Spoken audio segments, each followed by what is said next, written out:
Dans ce top chrono, on va voir ensemble comment on peut sécuriser son site WordPress, notamment avec le plugin Athame Security Pro. Il en existe d'autres, mais on va voir celui-ci. On va comparer également les versions, puisqu'il y a une version gratuite, une version payante. Moi, je vous raconterai pourquoi j'utilise la version payante, qu'est-ce que j'utilise dans la version payante. Certes, c'est pas donné. Moi, je me souviens d'une part, j'avais acheté 2 fois moins cher et surtout, c'est pour 10 sites, hein, donc ça, c'est quand même important de voir qu'on peut mutualiser les coûts. Donc, on va faire un petit tour de ce plugin. Et je vous raconterai 2-3 petites anecdotes et 2-3 petits conseils que je peux vous donner également concernant la sécurité. C'est parti! Bonjour, je suis Vincent Marie de WP Market et je fais des tutos WordPress. Je publie régulièrement, alors pour ne manquer aucune vidéo, pensez à cliquer sur le bouton d'abonnement puis sur la petite cloche. Commençons!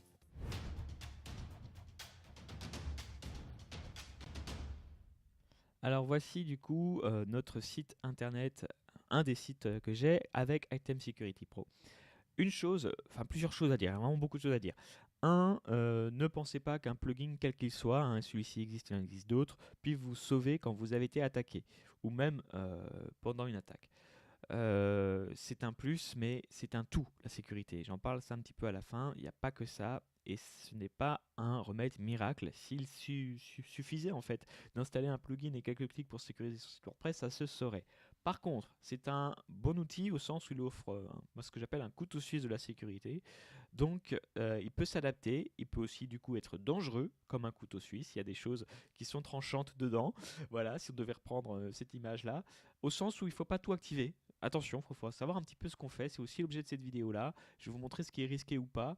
Et surtout, alors, puisqu'on ne peut pas tout activer, puisqu'il faut être prudent dans son approche de ce plugin, puisqu'il touche quand même à, on va dire, la configuration de WordPress, que ça reste assez complexe, même si c'est que des clics. Hein. Deux choses. Première, ça va beaucoup dépendre de ce que vous pouvez activer ou pas de votre hébergement. Donc, moi, j'utilise SiteGround et je vous recommande d'ailleurs d'utiliser SiteGround parce que niveau sécurité, c'est pas mal pour partir déjà sur de bonnes bases. Maintenant, ça va dépendre de votre hébergement. Il y a des choses qui vont faire bugger votre site si vous activez certaines fonctionnalités, d'autres non. Autre chose, il est très important dans ce genre de plugin de faire des sauvegardes avant de commencer à justement trifouiller les paramètres. Parce que vous pourrez très bien vous retrouver avec un site page blanche. Donc faites très attention à ça aussi. Et pareil, tout ça, je vais en parler un petit peu à la fin, puisque j'ai conçu une formation justement qui vous permet d'aller un petit peu plus loin dans toutes ces choses-là, pour vous donner en fait, pour savoir quoi faire dans le bon ordre en fait. Parce que, encore une fois, c'est un bon outil, mais il faut savoir ce qu'on fait, tout simplement. Hein. Donc, petite revue de cet outil. Alors, on a ce que je vous recommande. Donc déjà, quand on lance, donc on a activé Athame Security Pro, on arrive sur ce dashboard et on voit ici que vous avez certains plugins qui sont en version pro et d'autres non. Donc, on verra ensemble ça un petit peu après. Mais vous voyez qu'il y a déjà pas mal de choses disponibles en version gratuite. Première chose à faire, c'est d'aller ici et demander à faire un scan, c'est gratuit. Ça va vous dire un petit peu dans vos préférences s'il y a vraiment des choses assez surprenantes. Attention, ça vous fera une phrase en rouge en vous disant il faut faire ça. C'est ce que j'aime beaucoup dans ce plugin, c'est qu'au fond, même en gratuit, il vous montre quoi faire. C'est-à-dire que c'est didactique. Hein, vraiment, il vous explique le problème. Global Settings, voilà, là vous allez pouvoir mettre en place des petites des paramètres supplémentaires qui vont vous permettre tout simplement de mieux sécuriser votre site internet. Voilà, notamment permettre en fait à Athame Security d'écrire dans le fichier de configuration, on va dire que ça s'appelle comme ça, même si c'est htaccess, et je pense aussi dans le fichier wp-config. Donc, pouvoir écrire des instructions en fait qui vont sécuriser un petit peu mieux votre site internet. Donc ça, évidemment, je vous recommande de cocher. Notification Center, ça c'est intéressant, même si c'est pas la notification au sens... c'est juste une notification et ça touche pas au sens premier du terme à la sécurité. C'est intéressant parce que moi, je vous recommande, il va vous envoyer un email. De toute façon, alors vous pouvez décider de la fréquence, hein, c'est tous les jours, moi par exemple, sur ce site-là. En cas de problème, alors, vous pouvez définir à qui cet email va être envoyé, bien sûr. Vous allez définir uniquement les administrateurs, les personnes qui pour qui ces informations sont pertinentes. Et il va pouvoir vous envoyer une note qui sera en fait le reflet de votre politique de sécurité, des attaques que vous avez plus ou moins subies ou pas, voilà, de la gestion de vos utilisateurs. Alors, il y a quand même quelque chose qui est important aussi là à dire. J'ai vraiment beaucoup de choses à dire, donc je vais essayer d'être très généraliste hélas parce que ça reste un top chrono. Mais la sécurité, ça dépend beaucoup aussi de votre application type. C'est-à-dire que on va pas sécuriser de la même façon un site e-commerce qui génère plusieurs milliers d'euros, sur lequel il y a des commandes, et on va pas sauvegarder non plus de la même façon ce genre de site internet là, versus un site vitrine ou un site de blog classique. Tout simplement parce que les enjeux financiers ne sont pas les mêmes. Et donc, pourquoi je disais ça? Oui, par rapport aux utilisateurs. Il y a des données qui sont générées dans un cas et pas dans l'autre. C'est-à-dire que, par exemple, sur un site e-commerce à plusieurs milliers d'euros, déjà on a envie de le sécuriser et de faire des sauvegardes parce que il vous rapporte plusieurs milliers d'euros, mais en plus, il y a la notion de les personnes vont aller mettre des informations sur ce site-là et du coup, il va y avoir de la création de contenu qui ne dépend pas que de vous. Du coup, ça rend complexe, si vous voulez, la sauvegarde et la restauration. Je vous donne un exemple. Quelqu'un a commandé, vous êtes un gros site e-commerce sur WordPress, ça existe avec le thème WooCommerce par exemple, avec le plugin, pardon. On peut faire de gros sites internet WooCommerce, de gros sites e-commerce. Eh ben, dans ce cas-là, imaginons que votre site a subi une attaque ou même une maintenance. Euh, ou en tout cas pendant l'attaque, il y a des commandes qui ne sont pas passées. Si vous faites plusieurs centaines de commandes en une heure, vous allez devoir, avec un plan de restauration non adapté, par exemple, ou un problème qui est vraiment à impacter votre site en profondeur, récupérer les centaines de commandes qui ont été faites entre-temps. Donc, évidemment, il va falloir adapter un petit peu ses règles de protection par rapport à ça. C'est-à-dire que si vous n'avez pas du tout d'utilisateur, vous êtes sur un site vitrine classique, sans connexion, sans espace membre, vous pouvez commencer à aller jouer ici sur certains des réglages, notamment pouvoir définir des... voilà, dire que par exemple, vous allez bannir certains utilisateurs. Alors, il y a aussi, si je dis pas de bêtises, bon, déjà, première chose à faire, si vraiment il n'y a pas d'utilisateur, vous allez dans les réglages de votre site WordPress et vous allez définir que sur ce site internet-là, les gens n'ont pas le droit de s'inscrire. Ça, c'est encore plus simple. Mais vous avez des modifications supplémentaires. Voilà, donc tout le monde peut s'enregistrer. Voilà, il faut bien que ça soit décoché dans ce cas-là, hein. Et donc, vous avez pas mal d'options ici pour gérer les utilisateurs. Par exemple, User Login, donc ça c'est en version pro, vous allez pouvoir voir qui s'est logué, qui a eu un compte inactif. Vous allez pouvoir ici également, avec la version pro, décider, enfin voir un petit peu si les mots de passe définis par vos utilisateurs sont ou pas des mots de passe sérieux, facilement imitables, craquables ou pas, hein. Donc ça c'est très intéressant aussi. Et en fait, ce que je veux dire par là, c'est un petit peu long, je suis désolé, mais site avec utilisateur, vous avez un choix à faire. Site sans utilisateur, bah, vous désactivez tout simplement et vous mettez à fond tous les paramètres d'utilisateur pour vraiment bloquer et vous-même avoir des techniques pour, par exemple, n'autoriser que 3 connexions erronées avant de bloquer la personne. Voilà, donc là vous êtes très strict. Si en revanche vous êtes dans l'autre catégorie, des personnes donc des sites qui acceptent et qui ont des utilisateurs au quotidien, là vous devez faire un choix. Vous devez décider d'une part la complexité des mots de passe, donc ça peut typiquement être fait dans User, donc avec ce plugin là il va vous faire la liste des mots de passe qu'il y a sur votre site quand je sélectionne les utilisateurs et vous allez pouvoir renforcer ça. Soit vous vous dites, moi j'ai quand même envie que les gens s'inscrivent facilement. Attention cependant, donc c'est un compromis à trouver, hein, donc ça c'est vraiment à vous de faire ce genre de petits réglages et de voir par rapport à vos besoins. Mais souvenez-vous quand même que la CNIL, le RGPD aussi, c'est pas que la collecte d'emails, hein, si ça vous parle pas.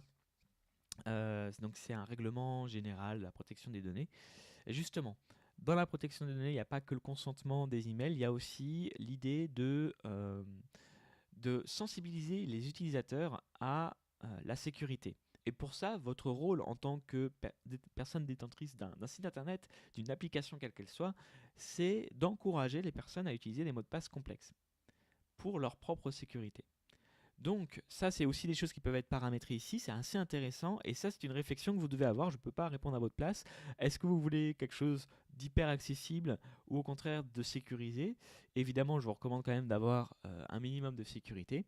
Donc User Security Check sert à ça, User Login également, voir un petit peu qui s'est logué. Donc vous voyez qu'en version pro, sur ça, c'est quand même pas mal. Ça aussi, c'est assez intéressant en version pro, toujours pour gérer ses utilisateurs finement. Alors là, je vous recommande quand même d'utiliser ce genre d'application pour euh, les, les, les, les personnes qui sont administrateurs en fait de votre site internet. Et donc ça, c'est assez intéressant, c'est le principe de double authentification. Là aussi, on reste sur un top chrono, donc je vais essayer de faire court, mais c'est l'idée que le mot de passe ne suffit pas. Il faut avoir, pour être sûr que la personne puisse ne pas facilement se faire hacker, faire pirater son compte. L'idée, c'est que une fois qu'elle se log avec le bon mot de passe, ça envoie un mail de confirmation où elle doit rentrer un numéro. Donc ça, Item Security Pro vous propose également d'avoir ce système-là et de l'enregistrer. Donc c'est plutôt pas mal. Alors, tout ça, c'est par rapport à la gestion des utilisateurs, et c'est souvent via la gestion des utilisateurs qu'il peut avoir des problèmes. Maintenant, vous avez quand même ici d'autres fonctionnalités qui sont intéressantes, notamment je pense à ici cette fonctionnalité-là qui vous permet d'avoir des, des petites choses supplémentaires. Si vous n'avez pas besoin, par exemple, vous pouvez exclure ce flux-là. Si votre blog ne communique pas avec d'autres sites internet, par exemple, vous pouvez également demander à désactiver l'éditeur de file editor depuis l'administration de WordPress. Donc ça, c'est des petites choses. Ça peut être intéressant. Globalement, c'est classé par avancé ou recommandé. Donc, dans avancé, je vous recommanderais de ne pas tout modifier comme ça si vous ne savez pas ce que vous faites, puisque ça peut avoir des incidences sur la visibilité de votre site. Il peut se retrouver cassé si vous faites n'importe quoi. En tout cas, si vous faites des choses ici, sauvegardez bien avant. Qu'est-ce que je peux dire encore? En fait, pour résumer, vraiment, moi j'utilise la version pro pour une fonction et je vous recommanderais du coup cette fonction-là. Vous pouvez utiliser la version gratuite, c'est toujours mieux ça que rien, ça c'est clair. Et si vous deviez utiliser la version pro, ça serait pour une raison. Et je la détaille justement dans la formation dont je vous propose juste ensuite un petit peu un aperçu. C'est la fonction de notification. Ça s'appelle ici, si je dis pas de bêtises, alors attendez, version management. Voilà, c'est ça qui est vraiment très intéressant. C'est d'être prévenu par email d'un changement de fichier. Donc pourquoi c'est très intéressant? C'est que ça va permettre de contrôler en temps réel votre site internet, de voir si des personnes malveillantes ou des scripts ont voulu faire, par exemple, des incursions dans votre code. Donc ça, c'est assez intéressant, ça vous envoie une notification par mail en vous disant tels fichiers ont été modifiés ou ajoutés, ou même supprimés. Et donc ça vous permet derrière d'aller chercher le code malicieux et de le supprimer. Donc ça, on ne pourra pas le voir là parce que c'est un petit peu court, mais c'est quelque chose que j'aborde. Si hélas vous vous faites hacker malgré toutes ces bonnes précautions, ça peut arriver quand même, et donc je vous montre comment on fait. Donc voilà, rien que pour version management, ça vaut le coup. Moi, je trouve, en tout cas, c'est la killer feature. Donc, c'est vraiment la fonction que j'utilise en version pro. Tout le reste est utilisable, mais attention, toujours pareil. S'il y a des avertissements, ils seront écrits ici. Donc, surtout, c'est souvent dans avancé, par exemple, ici, c'est en rouge. Alors là, ça l'est plus puisque je l'ai fait. Alors, attendez, je vais vous prendre par exemple.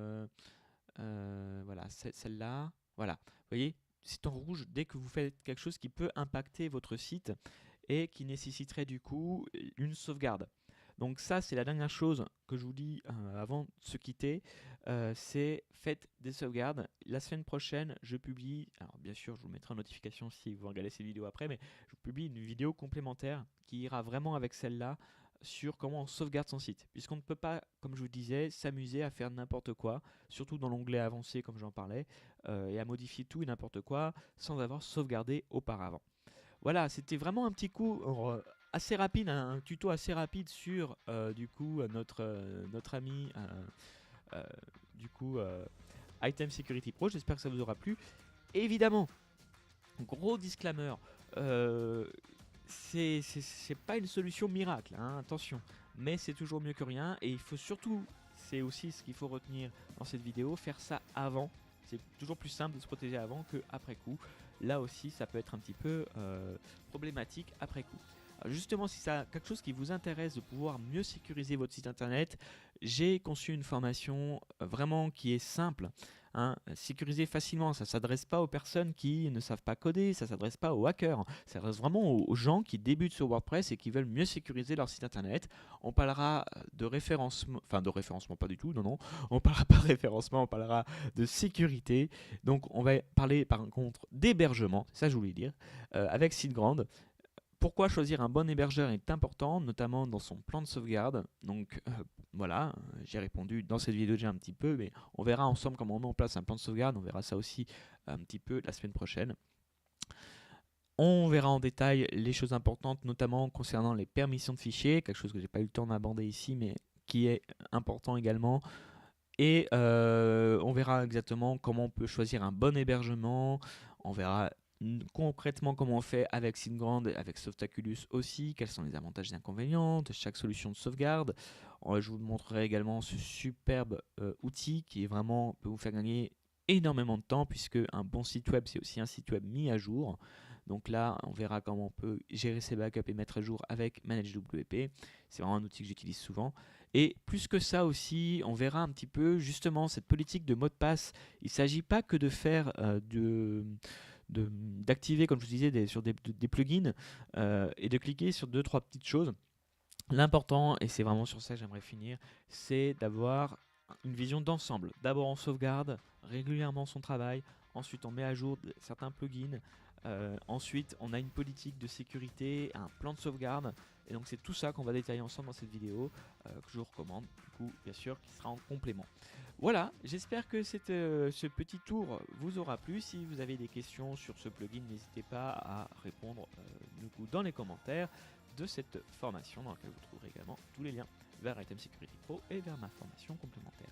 Je vous dis à la semaine prochaine et n'oubliez pas que vous pouvez créer et sécuriser votre propre site WordPress. J'ose pas dire sans agence parce qu'attention là, si jamais il arrive un problème, encore une fois, c'est pas une formation sur l'après-coup, c'est une formation en prévention. Donc s'il arrive un problème, il faudra bien sûr faire appel à des professionnels puisque certaines attaques hélas sont très complexes à déjouer, mais voilà, l'idée c'est que avec déjà ce plugin là, même en version gratuite, vous pouvez sécuriser grandement votre site internet et éviter les attaques les plus courantes puisqu'elles sont automatisées, donc assez simples à déjouer dès que vous utilisez ce plugin. Donc je ne saurais que trop vous recommander, même si c'est en version gratuite, d'installer Item Security Pro et de prendre le temps de le configurer. Voilà, je vous dis à la semaine prochaine. Merci à vous.